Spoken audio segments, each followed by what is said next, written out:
BA political science honours second semester political process in India. Second semester का दोस्त ये political science है और आज मैं बात करूंगा इनके इंपॉर्टेंट क्वेश्चंस विद आंसर के साथ। यही क्वेश्चन आपके एग्जाम्स में आएंगे। मनीष वर्मा बोल रहा हूं दोस्त, आज इस चैनल से प्लीज़ चैनल को सब्सक्राइब कर लेना, बेल आइकन ऑन कर लेना ऐसे धमाकेदार वीडियोस के लिए। सबसे पहले हम बात करते हैं फर्स्ट क्वेश्चन की, और जो फर्स्ट क्वेश्चन है हमारे स्क्रीन के ऊपर वो क्या है, धर्मनिरपेक्षता से आप क्या समझते हैं। भारत में धर्मनिरपेक्षता पर विमर्शों की विवेचना कीजिए। यानी कि what do you understand why secularism, discuss the discourses on secularism in India. सबसे पहले आपको ये पता होना चाहिए धर्मनिरपेक्षता का मतलब। धर्म मतलब हम सब जानते हैं रिलीजन, निरपेक्षता का मतलब धर्म से स्टेट का यानी कि सरकार का मतलब ना होना। गवर्नमेंट किसी एक धर्म को, किसी एक रिलीजन को प्रमोट नहीं कर सकती। स्टेट का कोई भी धर्म नहीं होगा। स्टेट सभी धर्मों को एक बराबर मानेगी, सभी रिलीजन्स को एक बराबर मानेगी। लेकिन यहाँ पे एक चीज़ आपको समझना है, धर्म को बहुत कम या बिल्कुल महत्व देगी ही नहीं सरकार। ये धर्मनिरपेक्षता का मतलब बताया जाता है। सरकार एजुकेशन यानी कि गवर्नमेंट होगी एंड एजुकेशन, सोसाइटी, इन सब पर धर्म का प्रभाव ना हो। एक्चुअली में ये धर्मनिरपेक्षता का मतलब है, यानी कि सेकुलरिज्म का ये बिल्कुल मीनिंग आप इस तरीके से समझिए आप। यानी कि दोस्त संयुक्त राज्य अमेरिका हो गया एंड अगर भारत हो गए, ये एक धर्मनिरपेक्ष कंट्री के एग्जाम्पल है। भारत एक सेकुलर कंट्री है, अमेरिका एक सेकुलर कंट्री है। धर्म के आधार पर किसी के साथ भी कोई भेदभाव ना ही करना धर्मनिरपेक्षता कहलाता है, यानी कि सेकुलरिज्म कहलाता है, that is known as secularism. लेकिन यहाँ पे जो कंट्रोवर्सी है, डेट मीन्स या इसको डिबेट कह सकते हो, या जो डिस्कोर्सेस का इशू है, जो विवाद का इशू है, वो ये है कि जो धर्मनिरपेक्षता है ये वेस्टर्न कल्चर की, यानी कि जो वेस्टर्न कंट्रीज है ये उनका कंसेप्ट है और इसको हमने वेस्टर्न कंट्री से अडोप्ट किया है। अब ब्रिटेन हो गया, अमेरिका हो गया, जर्मनी हो गया, है ना, जो वेस्टर्न कंट्रीज हैं हमने उनसे अडोप्ट किया है। पहला ये इस पर डिबेट किया जाता है। दूसरा, धर्म विरोधी होने का आरोप लगाया जाता है। ऐसा कहा जाता है कि धर्मनिरपेक्षता का मतलब है धर्म का विरोधी होना, हमेशा धर्म के अपोज में रहना, ये भी कहा जाता है। ये डिबेट की इश्यूज है इसके ऊपर। एंड जो मेजोरिटी है वो क्या करते हैं, अल्पसंख्यकों के ऊपर, यानी कि जो माइनॉरिटी है उनके कामों में इंटरफेयर करना या उनके ऊपर हस्तक्षेप करना। जैसे कि हम देखते हैं कि सिंघली ने तमिलों पे कैसा काम किया श्रीलंका के अंदर, बट आज उसका हालत आपको देख ही रहा है भाई। वहाँ पे व्यक्तियों की धार्मिक स्वतंत्रता में अत्यधिक हस्तक्षेप की जाती है। यानी कि अगर हम जो रिलीजियस जो लिबर्टी है उसके अंदर सेकुलर कंट्री के नाम पे इंटरफेयर किया जाता है। तो ये एक डिबेट का इशू है धर्मनिरपेक्षता के मुद्दे पर। फर्स्ट क्वेश्चन के बाद हमारे सेकंड क्वेश्चन पे आते हैं। इन सभी क्वेश्चन को अपने नोट्स में मैंने डीपली पढ़ाया हुआ है। मैं पहले कंसेप्ट को समझा देता हूँ, नोट्स जरूर ले लेना आप, लिंक नीचे वीडियो को डिस्क्रिप्शन बॉक्स में है, सब कुछ आपको समझ में आ जाएगा। सेकंड क्वेश्चन क्या है कि भारतीय राजनीति में जाति के प्रभावों को आलोचनात्मक व्याख्या करना है। भारतीय यानी कि इंडियन पॉलिटिक्स के अंदर ये जो कास्टिज्म है इसका कितना बड़ा इंपैक्ट है ये देखिए। पहले देखो, जाति प्रधान राजनीतिक दलों का विकास हो रहा है, ये सबसे बड़ा इशू यही है। कई सारे पॉलिटिकल पार्टीज इंडिया के अंदर कास्ट के बेस पे बने हुए हैं। अब एग्जांपल के लिए दोस्त आपको बताऊं तो लोकदल पार्टी हो गई एंड बहुजन समाजवादी पार्टी, मायावती जी वाली, एंड समाजवादी पार्टी, ये सभी कास्टिज्म के बेस पे, यानी कि कोई यादव की पार्टी है, कोई दोस्त दलितों की पार्टी है, कोई अपने आप को किसानों मजदूरों का मसीहा कहता है। तो भारत के अंदर जाति के बेस पे भी काफ़ी सारे पार्टीज बने हुए हैं। ठीक है, जातिगत आरक्षण के माध्यम से हितों को पूरा करने की होड़ लग गई है कि हमारी पॉलिटिकल पार्टीज इस फलाना कास्टिज्म, इस फलाना जाति को साथ लेकर चलता है। यहीं से यानी जो जातिवाद है यहीं से स्टार्ट होती है। ठीक है, मंत्रिमंडल के निर्माण में भी जाति को देखा जाता है। भाई आज मोदी कैबिनेट ने, आज मोदी मंत्रिमंडल ने दलितों को इतने मंत्री बनाए या ओबीसी को इतनी मंत्री बनाए। तो ये हमेशा दोस्त ये भारत की सच्चाई रही है। यहाँ पे जातिवाद को देख कर ही सारे काम किए जाते हैं। ये चीज़ हमारे इंडियन पॉलिटिक्स के अंदर बहुत पहले से चली आ रही है।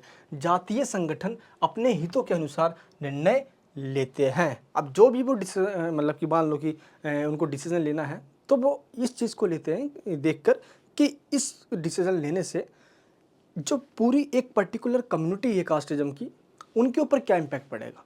अब मान लो कि सरकार कोई ऐसी पॉलिसी बना रही है तो सरकार ये ज़रूर देखे कि इससे एसटी पे क्या प्रभाव पड़ेगा, एससी पे क्या पड़ेगा, ओबीसी पे क्या पड़ेगा, या अलग कोई पर्टिकुलर कास्टिज्म या अलग कोई जाति की पृथक है तो उस पर क्या इसका इफेक्ट पड़ेगा। यानी कि मेन मुद्दा यहाँ पे है कि सरकार के डिसीजन से, और सरकार जब भी कोई फैसला ले रही होती है तो उस टाइम जाति को अपने मन में ज़रूर रखती है। एंड पॉलिटिकल पार्टीज और जितने भी कैंडिडेट होते हैं वो चुनाव प्रचार के अंदर कास्ट का भरपूर प्रयोग करते हैं। अब बिहार यूपी में दोस्त इससे कोई बचा नहीं है। अब कैंडिडेट उसी का खड़ा किया जाता है जहाँ पे मेजोरिटी ऑफ जो पीपल है वहाँ पे वही लोग होते हैं। मान लो कि कोई बुमहार है, या दोस्तों मान लो कोई एक तरह से आप मान लो कि वहाँ पे कोई कुर्मी है, तो वही उसी एरिया में उसी लोगों को खड़ा करेंगे वो। तो जाति को फैक्टर बनाया जाता है हमारी इंडियन पॉलिटिक्स की, ये सच्चाई, ठीक है। एंड बिहार यूपी में तो हमें पता ही, इससे कोई आज तक अब कोई कितना भी कह ले, बट थोड़ी सी तरक्की अभी हमें हमारी हुई है। लोग अब विकास को थोड़ा सा तवज्जो दे रहे हैं, लेकिन कास्टिज्म अभी भी पूरी तरीके से ख़त्म नहीं हुआ है, ठीक है। नेताओं ने राजनीति में जातिवाद का सहारा लिया है, लेते आए हैं, अब भी ले रहे हैं। जातिवाद को राजनीति का अनिवार्य अंग बना दिया गया है।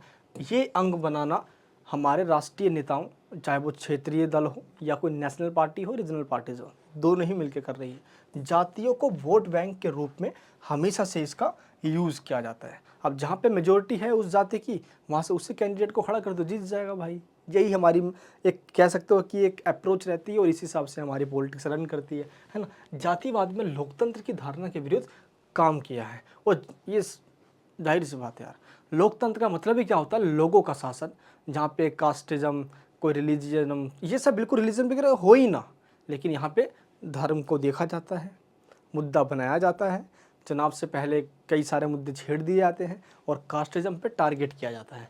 राष्ट्र के एकीकृत स्वरूप के लिए हमारा संकट है ये। देश में जब तक हम तरक्की के बिहाफ पे, डेवलपमेंट पे, रोज़गार पे, पर कैपिटा इनकम लोगों का बढ़े, हमारे देश के जीडीपी बढ़े, इन्फ्लेशन पे, हम जब इन मुद्दे को नहीं देखेंगे, कास्टिज्म पे पड़े रह जाएंगे, तो एक्चुअल मुद्दे से पॉलिटिकल पार्टीज भी हमें भटकाएंगे और हम भी एक्चुअल मुद्दे को भाई उठा नहीं पाएंगे। ये सबसे बड़ी बात होती है। तो एक्चुअली में जो गवर्नमेंट ये सब काम कर, या जो पॉलिटिकल पार्टीज है, वो जानबूझकर जातियों की बात करती है ताकि हम मेन इशू से भटक जाओ, जाति पे बस लगे रहो यार। अब उनको जीतना है, अपने जेब भरना है, काम खत्म है आपका। क्या ही जाने वाला है इसमें, क्या ही जाने वाला है। अब जब पूरे देश के लोग सोचेंगे इस बात को लेकर कि नहीं यार, कास्टिज्म बड़ा तगड़ा सीन है यार, जातिवादी जिस दिन खत्म होगा ना दोस्त, भारत के 99% खत्म समस्या, ध्यान रखना ही। एंड थर्ड क्वेश्चन क्या है? वैश्वीकरण ने भारतीय राज्य की प्रकृति ही बदल दी है। यानी कि ग्लोबलाइजेशन का मतलब क्या है, पहले आप ये समझिए। जब एक देश की इकोनॉमी किसी दूसरे देश के साथ जुड़ जाती है और खुलकर व्यापार करती है बिना किसी रोक टोक के, आज मान लो कि चाइना के साथ इंडिया का व्यापार हो रहा है, आज इंडिया के साथ जापान का व्यापार हो रहा है, ब्रिटेन, फ्रांस, स्पेन, इटली हो गया, एंड दोस्त इधर Indonesia, Malaysia, Philippine, Singapore, Thailand, ASEAN countries हो गए, इन सभी कंट्री से भरपूर हम व्यापार करते हैं यहाँ पे। तो ये आज इम्पैक्ट हुआ है किसका? ग्लोबलाइजेशन का। भारत की इकोनॉमी 1991 से पहले सोशलिज्म की हुआ करती थी, लेकिन 1991 के अंदर दोस्त हमने एलपीजी को अडॉप्ट कर लिया और लिबरलाइजेशन, प्राइवेटाइजेशन और ग्लोबलाइजेशन, इसको अपना लेने के बाद हमने अपनी इकोनॉमी को खोल दी। इसके पॉलिटिकल इम्पैक्ट पूछा गया है, पूछा क्या गया? राज्य की प्रकृति में क्या चेंजेस आ गए हैं।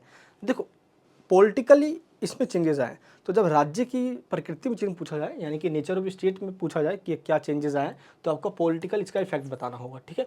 जैसे कि राज्य की क्षमता में कमी आ गई है। कमी कैसे आ गई है?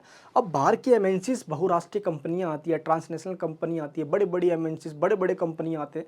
अब ये क्या करते हैं कि हैवी टैक्सेस गवर्नमेंट को पे करते हैं। तमाम जो नीतियाँ बनाई जाती है उसके अंदर ये बड़े बड़े कॉरपोरेट, बड़े बड़े उद्योगपति, बिजनेसमैन, इनका बोलबाला होता है। इससे गवर्नमेंट झुक जाती है कहीं ना कहीं, क्योंकि ये हैवी टैक्स पेयर होते हैं यहाँ पे। नेक्स्ट क्या है? राज्य अब कुछ मुख्य कार्यों तक ही सीमित रह गई है। अब ऐसा कहा जाता है कि स्टेट अब पुलिस स्टेट बन के रह गई है। डेट मीन्स कि राज्य का काम है, यानी गवर्नमेंट का काम है कि लोगों की बस वो सुरक्षा करें, यानी कि लोगों को डिफेंस दे, लोगों की हेल्थ को देखे और एजुकेशन को देखे।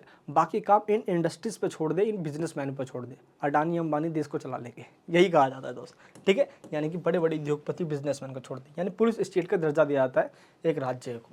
बहुराष्ट्रीय निगम अपने पैर पसार चुके हैं, यही तो सबसे बड़ा खतरा है। जब British east India company Bharat में ट्रेड करने आई थी, तो किसने सोचा था कि भारत को गुलाम बना लेगी? है लालच बुरी बला है ना।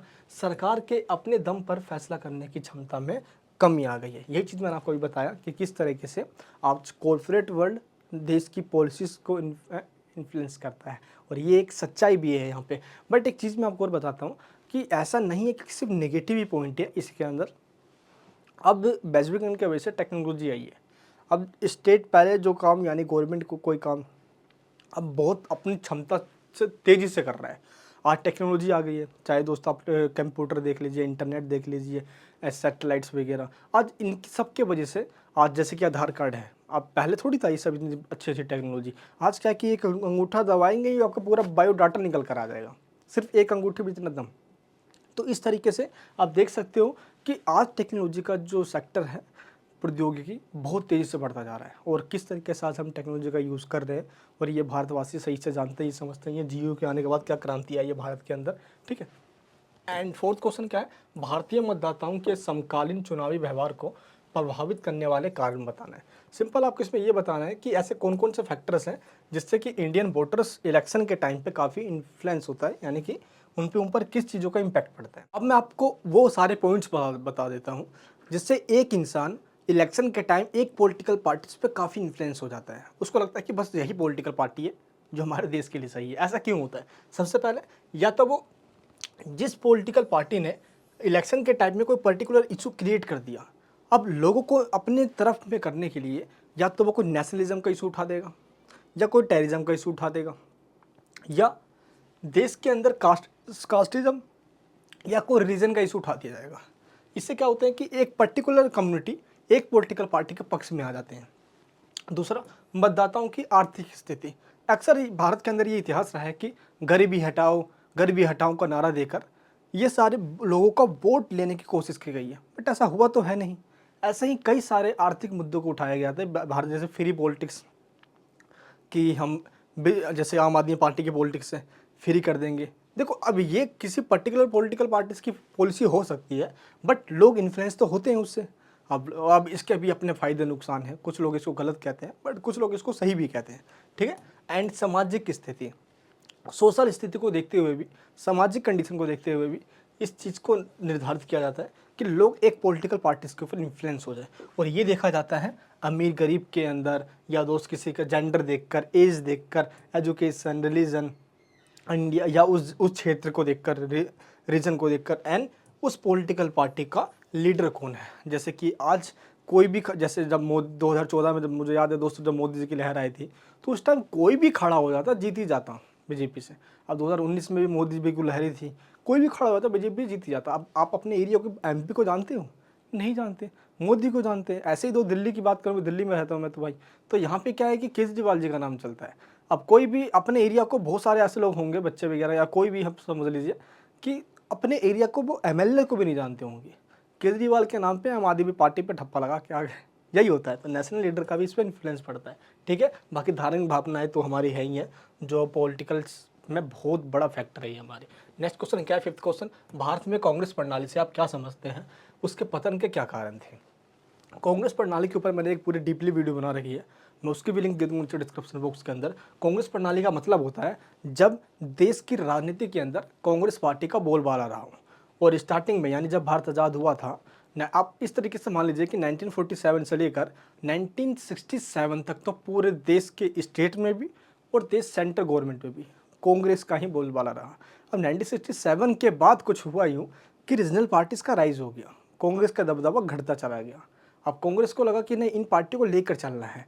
यहीं से अब स्टेट के अंदर भी सरकारें कुछ और गैर कांग्रेसी पार्टी की बननी स्टार्ट हो गई। अब हमें ये तो पता है कि 1975 में जिस तरीके से आपातकाल की बात आई, 1977 तक वो थोड़ा सा गैप रहा, कांग्रेस पार्टी वहाँ पे नहीं बन पाई। एंड उसके बाद फिर मोरारजी देसाई की सरकार, जनता पार्टी की सरकार आ गई, फिर एंड तो चौधरी चरण जी की सरकार आ गई, फिर इंदिरा गांधी जी वापस आ गए 1980 के अंदर, फिर 1984 तक वो रहे। फिर जब उनकी असैसिनेशन के बाद फिर राजीव गांधी जी बन के प्रधानमंत्री 1989 में, फिर वो हट गए। 1989 के बाद जो पॉलिटिक्स स्टार्ट हुई भारत के अंदर, उसी को गठबंधन की राजनीति कहा जाता है, कोलिशंस की पॉलिटिक्स कहा जाता है, क्योंकि 1989 के बाद किसी सिंगल पार्टी को मेजोरिटी मिली ही नहीं। अब 2014 तक ये गठबंधन की राजनीति चलती रही, बट सेंट्रल गवर्नमेंट के अंदर कांग्रेस की ही सरकार रही गठबंधन के साथ, ठीक है। तो भारतीय राजनीति की चुनावी प्रतिस्पर्धा के पहले दशक में कांग्रेस ने ही शासक और विपक्ष के दोनों की भूमिका निभाई। इसी को हम कांग्रेस प्रणाली या कांग्रेस सिस्टम के नाम से जानते हैं, जब एक पॉलिटिकल पार्टी वो फेवर में भी रहे और विपक्ष, यानी कह सकते हो कि वो पक्ष में भी है, विपक्ष में भी है, वो गवर्नमेंट में भी है और विपक्ष में कोई है ही नहीं तो वो खुद ही है भाई विपक्ष में भी। बट यही एक मेन रीज़न था कांग्रेस का आखिर पतन क्यों हुआ। देखो दोस्त, इस मुद्दे पर लेकर मुझे कमेंट बॉक्स में डिबेट मत करना, मैं वो मुद्दे बता रहा हूँ जो आखिर जो है, इसमें और भी पॉइंट्स आप ऐड कर सकते हो, कांग्रेस शासन के अंदर कुछ भ्रष्टाचार के मुद्दे उठाए गए, जिससे कि जो जनता है वो इन्फ्लुएंस हुई और कांग्रेस पार्टी से कहीं ना कहीं पीछे दूर हटने लग गई। 70 सालों का राज ये कह कर लोगों के मन में बिल्कुल ये भर दिया गया कि नहीं भाई, कांग्रेस पार्टी ने मतलब कुछ किया ही नहीं, भट्टाधार किया है। ऐसा नहीं कि कांग्रेस पार्टी ने कुछ भी नहीं किया, और ऐसा नहीं कि कांग्रेस पार्टी में लीडर्स नहीं है, किया है, बट आज की कांग्रेस पहले की कांग्रेस से बहुत अलग है। सेकंड क्या है, महंगाई को रोकने में ये फेल हो गई। आम आदमी खासकर महिलाओं को सुरक्षा नहीं दे पाई, प्रधानमंत्री को पूरा अधिकार नहीं दिया, जैसे कि हम मनमोहन सिंह जी की बात करते हैं, accidental prime minister of India.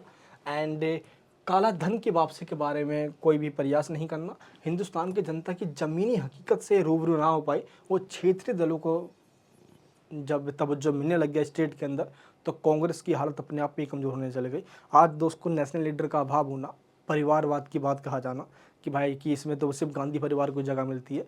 मुझे लगता है कि एक बार गैर गांधीवादी या कोई ऐसा बंदा इसको प्रेसिडेंट बनना चाहिए कांग्रेस का, जो परिवारवाद का ना होकर कोई ऐसा हो जो एक अच्छा मैसेज दे सके लोगों को, है ना। बनना आज कांग्रेस पार्टी यार देश की सेकंड लार्जेस्ट पार्टी आप कह सकते हो आप, जो अभी तब विपक्ष में भी तो है भाई। तो देश के अंदर जितनी मजबूत सरकार हो उतनी ही मजबूत विपक्ष होनी चाहिए, बल्कि उससे ज़्यादा ही मजबूत होनी चाहिए, वरना देश की सरकार हावी ना हो। तो दोनों बैलेंस बन के चलेगा तभी तो सही रहेगा। कांग्रेस पार्टी को इस चीज़ पे ध्यान देना चाहिए। ठीक है, चलिए अब हम बात करते हैं 6th क्वेश्चन। भारत में सकारात्मक कार्रवाई नीतियों के मुद्दे का परीक्षण कीजिए। क्या आपके विचार में भारतीय लोकतंत्र के लिए ये स्वार्थपूर्वक सिद्ध हुआ है, दैट मीन्स ये सही सिद्ध हुआ है भारत के लिए। सकारात्मक कार्रवाई का मतलब होता है affirmative action, that means reservation की पॉलिसी। अमेरिका, ब्रिटेन, इन सब देशों के अंदर रिजर्वेशन को अफर्मेटिव एक्शन यानी कि सकारात्मक कार्रवाई कहा जाता है। हमारे देश के अंदर इसको रिजर्वेशन कहा जाता है। रिजर्वेशन का मतलब क्या हुआ, सिंपल, आपको तो पता है ना, ये क्लियर है भाई। ये तो भारत के अंदर लोगों को कास्टिज्म यानी कि जाति के आधार पे, यानी कि आपको पता है यार, जो रिजर्वेशन दिया जाता है, चाहे ST SC OBC हो गए, उसी को हम आरक्षण कहते हैं। बट आरक्षण के पहले बेनिफिट देखते हैं, क्योंकि इसमें डिबेट का मुद्दा पूछा गया आपको, फिर आपको बेनिफिट बताना है और इसके जो लॉसेज है, प्रोस यानी है ना, एंड आप कह सकते हो एडवांटेज और डिसएडवांटेज। बेनिफिट्स की बात करते हैं। देखो, इससे क्या हुआ है कि जो अनुसूचित जाति के लोग हैं, जो सब कह सकते हो कि जो इतिहास के अंदर उन पर काफ़ी मतलब कि प्रताड़ना हुई है, काफ़ी एक्सप्लोटेशन किया गया है। तो ST SC लोगों को स्टार्टिंग में दिया गया था, वो तो 1990 में दोस्तों OBC को देना स्टार्ट किया गया, बट स्टार्टिंग में नए ST SC को दिया गया। तो ये चीज़ ठीक था, उनकी इकोनॉमिकल कंडीशन को देखते हुए जो दिया गया। भारत में आर्थिक असमानता को यह घटाता है और उनको बराबरी का दर्जा देने की पूरी कोशिश की जाती है। दोस्तों, बाबा भीमराव अम्बेडकर जी के मेन मंशा यही था कि इसको जब तक दिया जाए एटलीस्ट ये बराबर ना हो जाए। तो 1960 तक ये रखा गया था, उसके बाद भी इसको इंडियन पॉलिटिक्स के अंदर नेताओं ने इसको बढ़ाते चले गए। बट आज दोस्तों रिजर्वेशन एक कह सकते हो कि वोट बैंक का इश्यूज बनकर रह चुका है। एंड विद्या और काम पाने में आरक्षण उनकी सहायता करता है। अच्छा, एजुकेशन सेक्टर के अंदर और जॉब के अंदर दोनों जगह आरक्षण वैलिड है। एंड आरक्षण की हानि क्या है, जिन्हें स्थान मिलना चाहिए उन्हें मिलता ही नहीं है। अब ऐसा कहा जाता है कि दोस्त बहुत कम कुशल लोग जिन पे स्किल नहीं है वो भी उस पोस्ट पे पहुंच जाते हैं।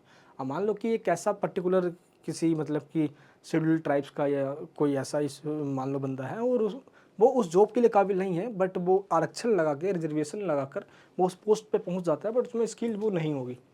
तो ये भी कहा जाता है इसके अंदर। इसलिए जो स्किलफुल वाले हैं उनको इससे प्रॉब्लम क्रिएट होती है। बट सबके अपने फ़ायदे नुकसान है, एक चीज़ से सोचना पड़ेगा। अगर वो उस चीज़ पे फिर कभी पहुंच नहीं पाएंगे ऐसे, तो भाई पहुंचेंगे तभी तो सीखेंगे। कई बातें इस पे कही जाती है, डिबेट कैसे हुई है।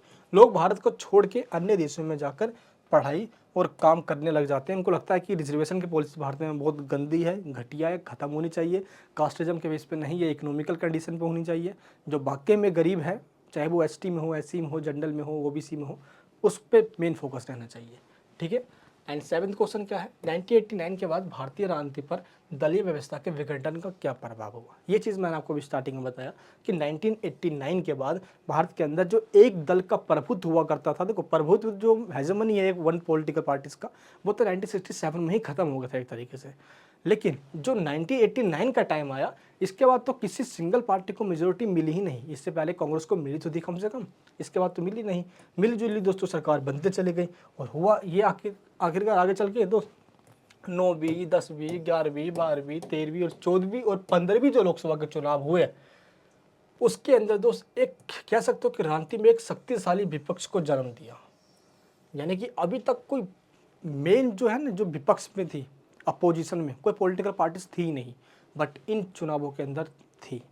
और हुआ ये कि कई रीजनल पार्टीज को भी सीटें मिलने लग गई। बीजेपी दोस्त 1980 की बनी पार्टी, 1984 के इलेक्शन में सिर्फ 2 पार्टी यानी सीटें मिली थी उसको संसद की। 1989 में दोस्तों बढ़ते चले गए, और ऐसी फर्स्ट पॉलिटिकल पार्टी इंडिया की है जिसकी सीटें 2 से स्टार्ट हुई थी, सिर्फ 2 सीटें से, और आज दोस्तों 302 पार कर चुकी है। ये सोच भाई, काफ़ी अच्छी कॉन्फिडेंस है भाई। तो राज्य स्तर पर भी अधिकांश राज्यों में विपक्ष पर्याप्त शक्तिशाली है। कई स्टेटों के अंदर भी अपोजिशन जो है वो शक्तिशाली होती है, ऐसा नहीं है कि बहुत कमजोरी हो। 92वें संशोधन द्वारा 52वें संशोधन के बाद भारत में 91 यानी कह सकते हो कि संशोधन द्वारा दल बदल पे पूर्ण रूप से रोक लगा दी गई है कि कोई भी अगर दल बदल करता हुआ पाया गया, आया राम गया राम की जो कहानी हरियाणा के विधायक ने कही थी, कोई ऐसा पाया गया, डिस्क्वालीफाई कर दिया जाएगा उसको। नेक्स्ट 8 क्वेश्चन क्या है, भारत में विकास की राजनीति का आपको समालोचनात्मक यानी कि आलोचना करनी है उसकी। Critical examine the politics of development in India. देखो भारत में दोस्तों 2000 के दशक से लेकर काफ़ी प्रगति हुई है। ये टेक्नोलॉजी के सेक्टर में, एजुकेशन, हेल्थ, डिफेंस के सेक्टर में। ये ऐसा है नहीं है कि कुछ भी नहीं हुआ है दोस्त, है ना। और 2011 और 2015 के बीच में 90 मिलियन लोगों को गरीबी से बाहर किया गया है, लगभग दोस्तों 90 लाख। एक चीज़ आपको और ध्यान रखना है इसके अंदर कि जब आप ये क्वेश्चन बता रहे होगे तो इसके अंदर भारत की एजुकेशन पॉलिसी को, न्यू एजुकेशन पॉलिसी को, एंड भारत की डिफेंस पॉलिसी को, एंड भारत के विदेशों से संबंध को जरूर इसमें डिस्क्राइब करना, जो कि इस टाइम बहुत बेहतर है। मैंने दोस्त आपको सारे क्वेश्चन बता दिए हैं, जिसको जो हिंदी में लिखे हैं वो सेम यहाँ पे इंग्लिश में लिखे मिल गए हैं। आई होप दोस्तों आपको ये क्वेश्चन समझ में आ गए होंगे। आपको पहले इन्हीं क्वेश्चन को प्रिपेयर करना है। इन सभी क्वेश्चंस के आंसर मैंने अपने नोट्स में दे दिए हैं, तो नोट्स के लिंक नीचे डिस्क्रिप्शन बॉक्स में दोस्त जाइए, नोट्स को ले लीजिए। अगर ये वीडियो सही लगी है तो प्लीज़ इसको शेयर कीजिए। ऐसे ही और वीडियोस मैं चैनल पर लेकर आऊँगा दोस्त। जस्ट मैंने अभी आपको क्वेश्चंस और पूरे कंसेप्ट को समझाने की कोशिश की है। मज़ा आया हो तो प्लीज़ इस वीडियो को लाइक कीजिए। मिलूंगा दोस्त आपसे नेक्स्ट वीडियो के अंदर। अपना प्यार ही बनाए रखिए, ऐसे वीडियोज़ बनाने में दोस्त बहुत मेहनत लगती है। आपका प्यार यूँ सपोर्ट रहा तो ऐसे वीडियोज़ और बनाऊँगा। जय हिंद, जय भारत।